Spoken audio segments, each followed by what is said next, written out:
bienvenue à Bondy. Merci. Merci beaucoup d'avoir... Pas la première fois. Ouais, je sais bien. Ça, c'est une grande marque de confiance. Merci beaucoup d'être venu. Merci, messieurs. Bonjour. Comment ça va? Bonjour, en tous les cas, c'est génial que vous soyez là, merci beaucoup. Bonjour. On se connaît. Oui, on se connaît.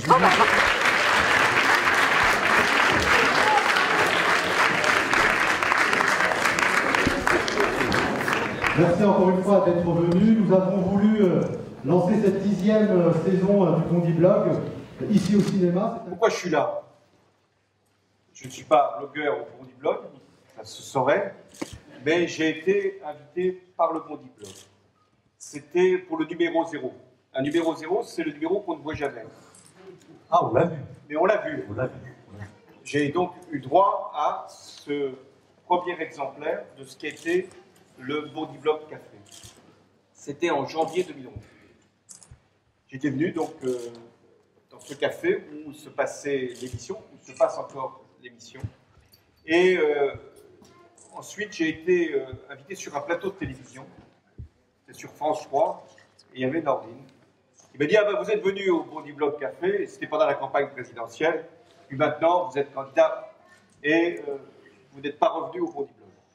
Donc, en avril 2012, juste avant le premier tour, je suis venu au Bondy Blog, et vous savez que je suis devenu président de la République. Ce qui m'incite à dire que ceux qui veulent être candidats, je sais qu'il y en a, doivent absolument venir au Bondy Blog.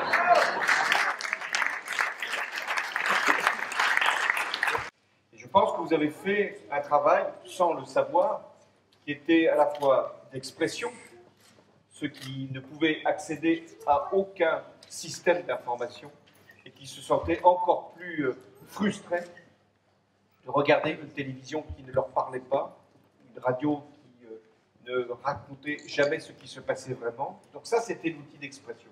Et ça ne suffisait pas, parce que s'exprimer pour s'exprimer, ça ne peut pas être un message, simplement un message. Donc vous avez fait aussi un travail d'éducation, de formation, pour que ensuite il puisse y avoir des journalistes. Pas simplement des journalistes d'ailleurs, des citoyens qui peuvent parler, écrire. Moi j'étais très ému même par tous ces jeunes, qui sont peut-être maintenant moins jeunes, qui disaient qu'ils avaient appris aussi à écrire grâce au Bondy Blog. Écrire ce que l'on ressent. Écrire dans un bon français, pour être bien compris. Compris par tous, pas simplement par son quartier, pas simplement même pour la France, parce qu'avec le Bondy Blog, on peut parler au monde entier. Et puis ensuite, pouvoir être reconnu, pouvoir envie d'être soi-même considéré. J'ai beaucoup aimé le passage sur l'orientation. Ça doit quand même me faire réfléchir, et je le redirai à la ministre de l'Éducation nationale. Ça ne met pas en cause des personnes, mais toutes ces filières, tous ces destins programmés, tous ces avenirs qu'on connaît à l'avance, ben non, il faut casser ça. Et c'est ce que vous avez réussi à faire. Permettre à des jeunes d'avoir un autre itinéraire que celui qui était prévu au départ. Et ça doit être un message d'espoir pour tous les quartiers. Rien n'est figé, rien n'est immobile, rien n'est joué d'avance. C'est le sens de la démocratie. Si j'ai un devoir, c'est celui-là. Et si vous avez, permis le Bondy Blog, c'est pour nous donner justement cet exemple, qu'il peut y avoir, finalement, grâce à vous, non pas simplement une accélération, mais une révélation. Et le rôle de l'éducation, le rôle de l'État, c'est de permettre que chacun puisse réussir sa vie. C'est ce que vous pouvez vous dire 10 ans après.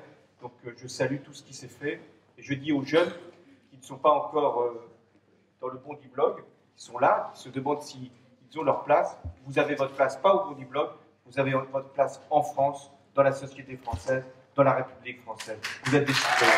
Merci beaucoup. Merci, monsieur Hollande, d'être venu. Bon retour à vous. Merci. Merci. Voilà.